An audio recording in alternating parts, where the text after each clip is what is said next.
Hello guys, welcome to টোনাটুনির সংসার। আজকের হাজির হয়েছি একটি কেকের রেসিপি নিয়ে। সামনেই 25শে ডিসেম্বর, বড়দিন মানেই কেক। তাহলে চলো ঝটপট দেখে নিই রেসিপিটা। প্রথমে নিজের পছন্দ অনুযায়ী খেজুর আর আখরোট নিয়ে নেব। এর কোনো নির্দিষ্ট পরিমাপ নেই, যতটা ইচ্ছা নেওয়া যেতে পারে। খেজুরের দানা বার করে খেজুর ও আখরোটগুলো ছোট ছোট টুকরো করে কেটে নিতে হবে। আমার এখানে খেজুর আর আখরোটগুলো ছোট ছোট টুকরো করে কাটা হয়ে গেছে। এবার শুকনো উপকরণগুলো চেলে নেওয়ার পালা। তার জন্য আমি একটি পাত্র নিয়ে তার উপর একটি ছাঁকনি নিয়ে নিয়েছি ও এর মধ্যে এক এক করে 1 কাপ ময়দা ও হাফ কাপ আটা দিয়েছি।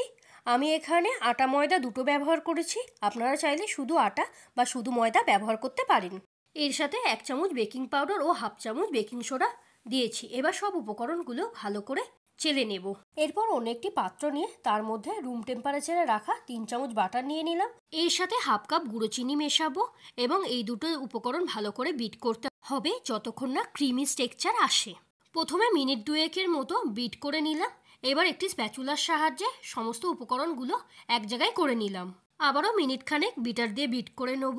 এর সাথে দেব 3 চামচ হাঙ্কার্ড। কার্ডটাও বাটার চিনির সাথে মিশিয়ে নেব।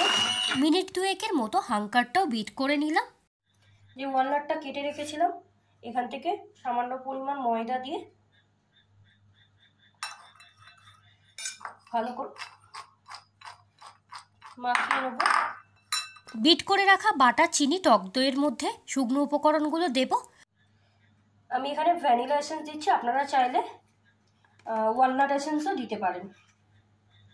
এখানে 1 টিস্পুন ভ্যানিলা এসেন্স দিয়ে দিলাম। প্রথমে শুকনো উপকরণগুলো মিশিয়ে নেব, তারপর বিটার দিয়ে সমস্ত উপকরণগুলো বিট করে নেব। আমি এখানে প্রথমে সামান্য পরিমাণ দুধ অ্যাড করছি।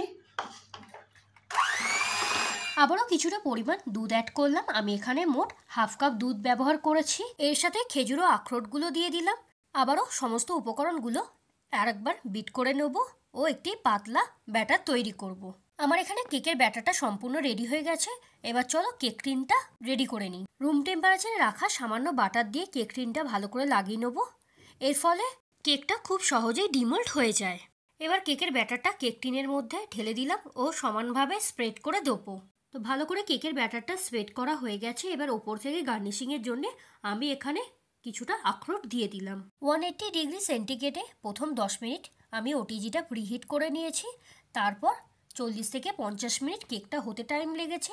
তো কেকটা এখানে রেডি হয়ে গেছে, দেখতে দারুণ হয়েছে। তো চলো এবার ওভেন থেকে বার করে নিই। খুব সামান্য উপকরণ দিয়ে আজকের এই ডেটস ওয়ালনাট কেকটা তৈরি করলাম। আপনারাও বাড়িতে একবার তৈরি করে দেখতে পারেন।